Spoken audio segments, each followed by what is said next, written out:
Hello नमस्कार। मैं प्रभात कुमार सेतु प्रयास आईएएस एकेडमी में आप लोगों का वेलकम करता हूं। आज की इस क्लास में एक एसे के बेसिक्स के ऊपर हम लोग बात करने वाले हैं कि how to write an essay, कैसे आप एक बढ़िया सा एसे जो है वो लिखें।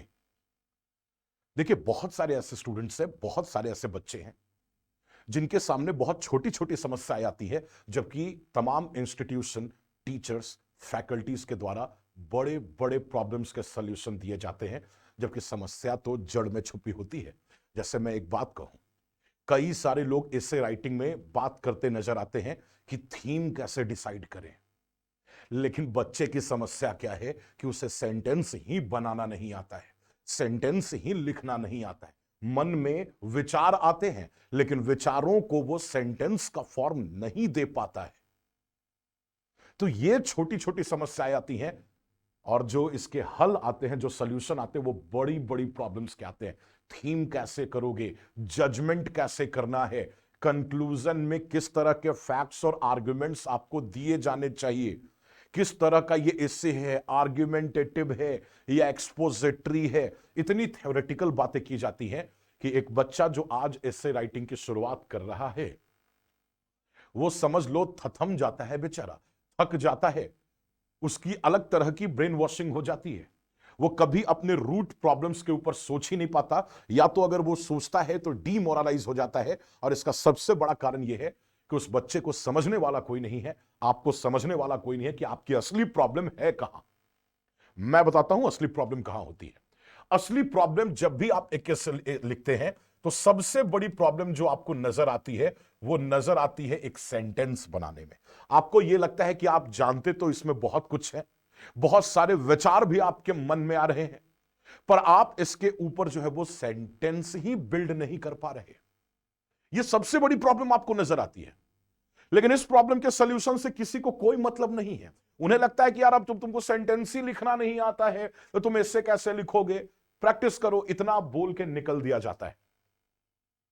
जबकि सबसे पहले तो यह बहुत जरूरी है कि छोटे बड़े सेंटेंसेस बनाने, उन्हें मैनिपुलेट करने, उन्हें आर्ग्यूमेंटेटिव स्टाइल में, बहस तरह के, बहस वाली थीम में लिखने में, देखिए, एक वाक्य अलग अलग तरह के तरीके से लिखे जा सकते हैं। और जब तक अलग अलग तरीके से वाक्य बनाने की प्रैक्टिस अगर आप एक छात्र को नहीं कराते हैं, वो एक बढ़िया ऐसे नहीं लिख सकता है।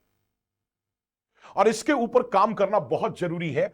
अगर देखें तो हम लोग सबसे पहले जो एक एसे में शुरुआत करेंगे, वो इसी के बारे में कहेंगे कि अच्छे सेंटेंसेस और थीम के अकॉर्डिंग वोकैबुलरी का इस्तेमाल कैसे करेंगे आप। यह भी बहुत जरूरी है, ठीक है। आप मेरी बात समझिएगा। अगर आपकी वोकैबुलरी थीम के अकॉर्डिंग नहीं है, जैसे आपने सुना होगा कि दो शब्द होते हैं, जल और पानी। तो पूजा के लिए जल चाहिए और पीने के लिए पानी। बहुत आम बात है ना ये। तो अगर पूजा का थीम है तो आपके शब्द जो है वो बदलेंगे और वो जल का रूप लेंगे। लेकिन अगर आप पीने की बात कर रहे हो तो आप जल नहीं, आप क्या बोल देते हैं, पानी बोल देते हैं। तो ये जो शब्दावली का फर्क है, सिचुएशन के अकॉर्डिंग या फिर जो इससे दिया गया उसके थीम के अकॉर्डिंग। मैंने तो एक छोटा सा एग्जांपल दिया, न जाने कितने बड़े इसके ऊपर एग्जांपल जो है वो सेट होते हैं। तो सबसे पहले तो हमें इनके ऊपर काम करना है, यानी वोकैबुलरी और सेंटेंसेस के ऊपर काम करना है हम लोगों को। और ये एक एसेंशियल चीज है। तो इसका प्रॉपर सॉल्यूशन जो है वो हम लोगों के द्वारा यहां दिया जाएगा, ठीक है। ये नहीं कि सीधे थीम से ही शुरुआत कर दी, बड़ी बड़ी बातों से शुरुआत कर दी, छोटी प्रॉब्लम्स के ऊपर ध्यान ही नहीं दे रहे हम लोग, ठीक है। ओके, इसके बाद दूसरी जो प्रॉब्लम आती है उसको कहते हैं कि सहेजना नहीं आता आपको। क्या नहीं करना आता? सहेजना नहीं आता। मतलब आप सच कहें तो आप डेकोरेट नहीं कर पाते, आप स्ट्रक्चर नहीं कर पाते किसी चीज को ठीक से, ठीक है। मन में विचार आते हैं, परंतु उन्हें सजा के कैसे लिखना है, उसे ऑर्डर में कैसे लिखना है, उसे एक एक ऐसे एलोक्वेंट रूप में कैसे लिखना है जिससे पढ़ने वाला अट्रैक्ट हो। लिखने की शैली का विस्तार, लिखने की शैली का और बेहतर बन जाना, खूबसूरत बन जाना। तो इस प्रॉब्लम का भी सॉल्यूशन ढूंढना है, क्योंकि अगर आप ऐसा कुछ लिखते हैं जो दिखने में काफी बचकाना लगता है, तो पढ़ने वाले का दिमाग झन्ना जाता है और वो आपको देता है least marks, the least marks. तो ये गलती नहीं करनी, ठीक है। इसके ऊपर भी काम करेंगे कि आखिर ये मैनिपुलेशन ऑफ स्टेटमेंट्स कैसे करने आपको। तीसरा, गैदरिंग इंफॉर्मेशन। Gathering information.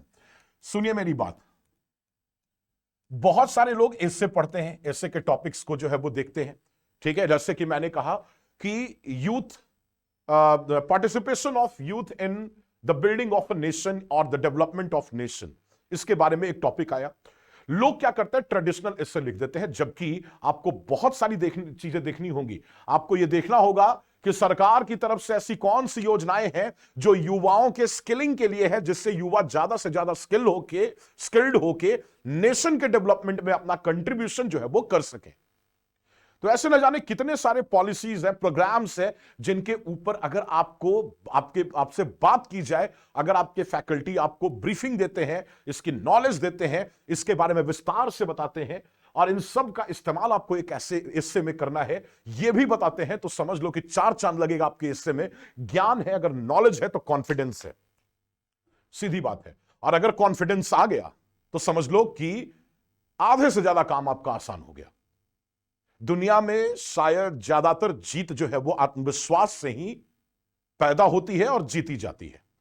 तो ये एक बहुत इंपॉर्टेंट बात है। तो गैदरिंग इंफॉर्मेशन को भी स्ट्रांग रखना है, चाहे आप बात करें इंटरनल सिक्योरिटी की, या आप बात करें इंटरनेशनल रिलेशन की, या ऐसे न जाने कितने टॉपिक से अगर किसी भी टॉपिक के ऊपर बात करनी है, तो सबसे पहले तो खुद से ब्रेनस्टॉर्मिंग करना, खुद से आइडिया को इकट्ठा करना, टीचर की सुनना कि क्या इंफॉर्मेशन वो सप्लाई कर रहे हैं, और उन इंफॉर्मेशन को कैसे डेकोरेट और स्ट्रक्चर करना है, यह सीखना है। और फिर उसके ऊपर कैसे प्रॉपर सेंटेंस बनाते हुए थीम के अकॉर्डिंग वोकैबुलरी चुन के पीट देना है। ये एस्से की सबसे बड़ी कला है। और उसके बाद आता है, जब आप ये 3 बातें कर लेते हैं, तब आता है कि हाउ टू राइट एन एस्से, है ना। यानी एस्से लिखने से पहले बेटा ये 3 बातें जाननी बहुत जरूरी है और कर लेनी बहुत जरूरी है। और तब तुम्हें पता चलेगा कि ये जो थीम की बात करते हो, जजमेंट की बात करते हो, फैक्ट की बात करते हो, है ना, ये सारी चीजें कैसे लिखी जाती है, प्रीफेस कैसे लिखा जाएगा, कंक्लूजन कैसे लिखा जाएगा। So basically if you want to talk about all these things, all these theories, you must have to aware with these kind of things. And if you are not aware of how to build a sentence, how to use a vocabulary with the proper theme, or I can say you don't know that how to decorate a sentence, how to decorate a paragraph of the essay, or I can say you don't have the proper information regarding the given theme or the topic, it means that you are going to be blank in the essay. A blank page. Okay, so finally, if you want to get the proper solution of how to write an essay, if you want to join the classroom program of essay writing in Prayas IAS Academy, you are welcome, join us. हम लोग एक demonstration programme भी provide कर रहे हैं। आइए, शानदार class का जो है वो मजा उठाते हैं और essay को बस एक मजेदार टॉपिक बनाते हैं, ताकि आप उसमें सबसे बेहतर जो है वो स्कोर जो है वो ले सके।